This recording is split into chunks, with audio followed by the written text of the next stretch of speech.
Anxiety and depression. There's a loneliness epidemic. Behavioral problems and addiction.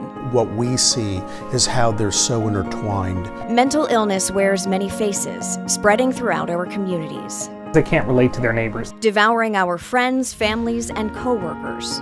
Feeling more isolated and suicidal. And killing our will to live. No one realizes they need it until they need it. A continued spike in mental illness and resources that just can't keep up.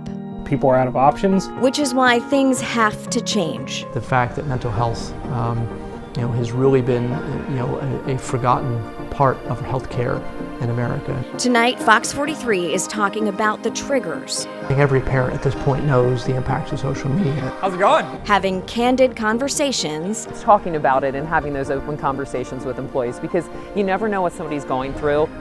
And helping to silence the stigma. I think the most important thing people can do is normalize it themselves. The state of mental health in Pennsylvania begins right now. If you don't have a mental health infrastructure there, it's just a ticking time bomb. It's a continuously building crisis in Pennsylvania and across the nation, the growing need for mental health care and the lack of mental health support. Thanks for joining us for this special edition of Fox 43 News at 10, Silence the Stigma, the state of mental health in Pennsylvania. I'm Amy Lutz. For the next half hour tonight and every Wednesday night in May, we're going to be hearing from the people most impacted by mental illness. First, though, we do want to provide you insight into exactly how we got here when it comes to this mental health crisis. Anxiety and depression, as well as substance use disorder, are the most common mental illnesses with which Americans are struggling. More than 30% of adults say they have symptoms of anxiety and depression. That's according to the Kaiser Family Foundation. Meanwhile, 20% of young adults between the ages of 12 and 17 reported having a major depressive episode. The survey also shows drug overdose rates have increased by nearly 50% over a 2-year period. Now, those nationwide numbers are startling. However, what's happening right here in our own backyard? We talked with first responders and leaders in the mental health field to see where the state of Pennsylvania's mental health infrastructure currently stands.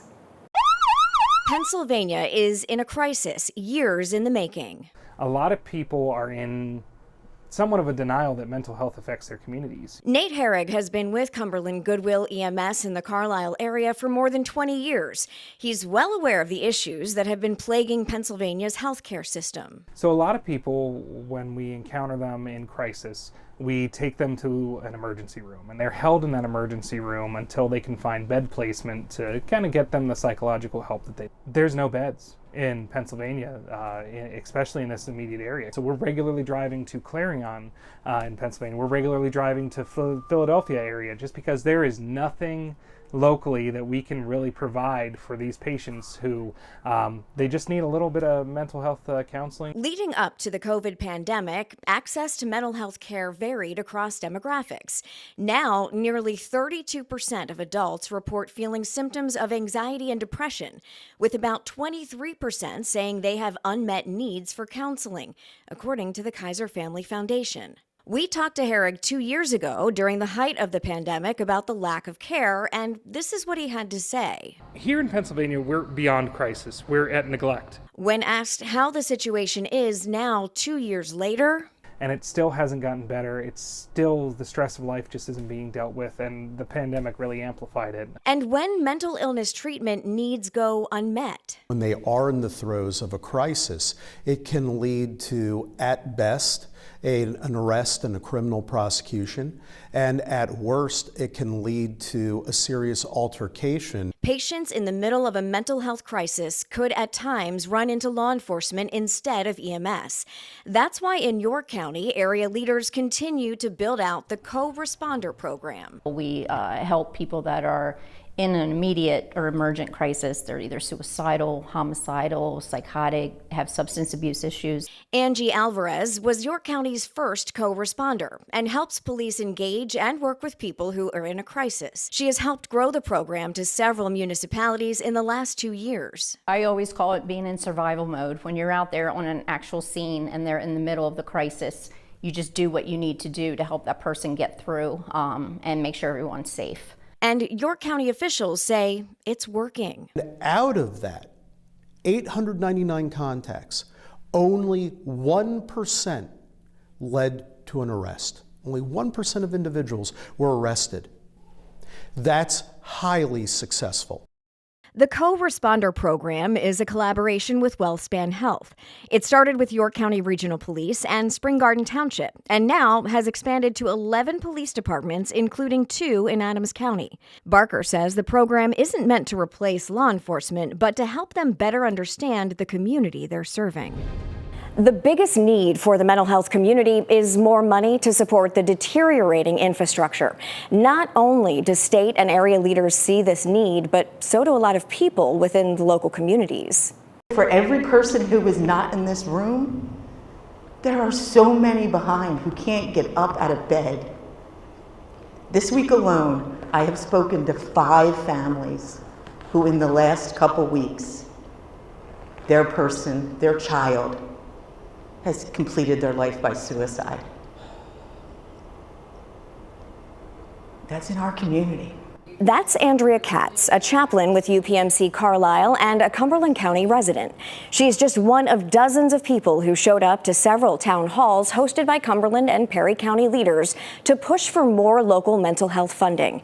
They say there's been a steady decline in mental health funding allocations since 2009, and with such a continuously growing need, they now face a $2.5 million deficit for mental health services. Without immediate help, they say they'll be forced to cut vital mental health programs and services. Hoping to be the answer to those urgent calls for funding, Governor Josh Shapiro has suggested a significant boost to mental health funding in his first budget proposal. It includes $20 million to support county-based mental health funding this year, with increases each year to reach a $60 million per year increase by the 2027-2028 budget. The governor is also calling for $100 million each year for the next 5 years for schools. He says it is vital to ensure students and staff are properly connected to the right services and trained professionals. So many of our schools are unequipped to handle student mental health needs, and our counties lack the resources to be there when Pennsylvanians need them most. Other mental health priorities in Governor Shapiro's budget include a one-time $5 million allocation to support the state call centers that runs the 988 Suicide Prevention Lifeline. A state budget must be passed by June 30th. Access to mental health treatment continues to be a challenge for many Pennsylvanians, especially in rural areas. Farmers are particularly at risk. Fox 43's Marshall Keeley shares the alarming trends facing America's food producers and what's being done to curb the problem.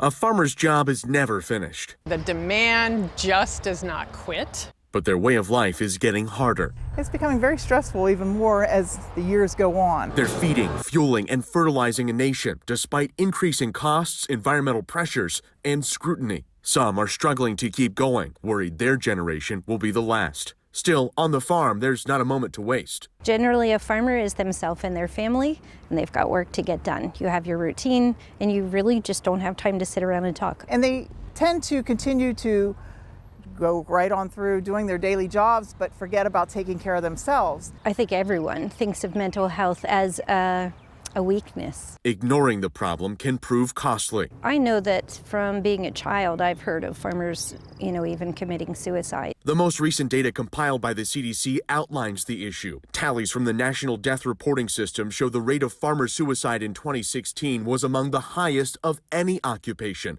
with more than 43 suicides per 100,000 farmers. That's almost 30 points higher than the nation's overall suicide rate the same year. Farmers say the conversation is slowly changing as national and state farming organizations raise awareness. Nonprofit AgriSafe Network offers farmers what it calls question, persuade, refer training. The idea is farmers who are dealing with stress, anxiety, or depression will be more likely to listen to a familiar voice. Give them a phone call. Say, how is it going today?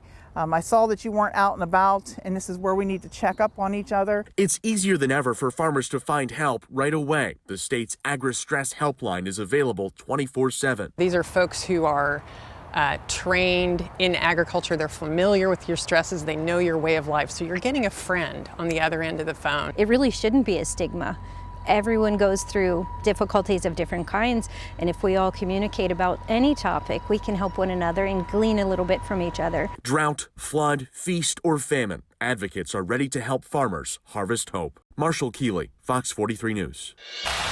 It's not just farmers. Work can cause extreme stress to people in all different types of industries. Oftentimes it's easy to think I can compartmentalize work and I can compartmentalize my mental health and personal life, but that's not reality. Mental health has been a top workforce concern for years. Coming up, hear how one South Central Pennsylvania company is helping its hundreds of employees stay on top of their mental well-being. Silence the Stigma, the state of mental health in Pennsylvania, will be back after a short break.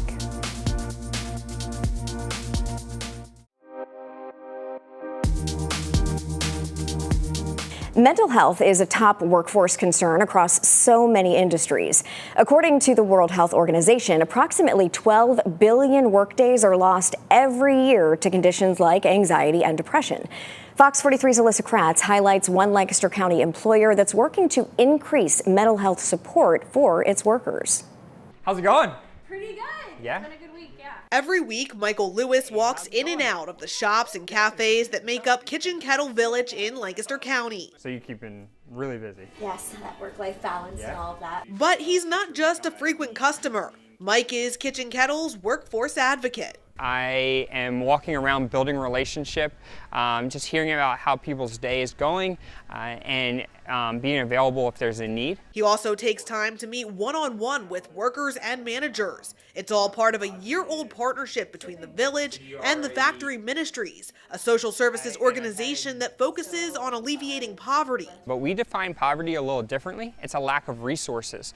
That could be financial, but it could be emotional or relational or physical as well. According to a recent workplace mental health report from Lyra Health, 86% of U.S. workers have faced at least one mental health challenge in the past year, but only 33% say they've received support in that time. A lack of resources is exactly what the advocacy program is looking to fix for Kitchen Kettle's 300-some employees. If somebody has an issue or wants to goal set and plan and achieve things, outside their professional world, but even personally, if we can help with that growth, that's a win for us. Directors say having Mike here as a workforce advocate is more important than ever coming out of the COVID pandemic, which really isolated people and strained their ability to connect with others. You're dealing with people all the time, and then if internally you feel a little disconnected, it makes it really hard. The program helps employees open up about really anything, including their struggles, stresses, and goals for the future. Oftentimes it's easy to think I can compartmentalize work and I can compartmentalize my mental health and personal life,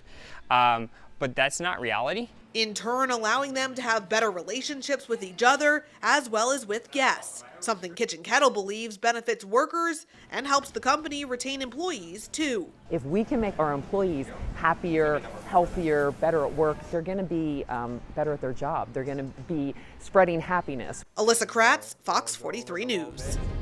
Of course, there are people who may not have access to employee assistance programs. Mental Health America of Lancaster County has its own community mental health assistance program. The program, known as CMAP, provides 3 free counseling sessions to Lancaster County residents who don't have access to an EAP. After the first 3 sessions, participants may be approved for additional 3 sessions at no costs. If not, Mental Health America of Lancaster County officials will help people set up the next best option. Well, social media impact. It is no secret social platforms online can have negative side effects on mental health. After the break, we dive into why and tell you how one Pennsylvania county is fighting back against big social media companies.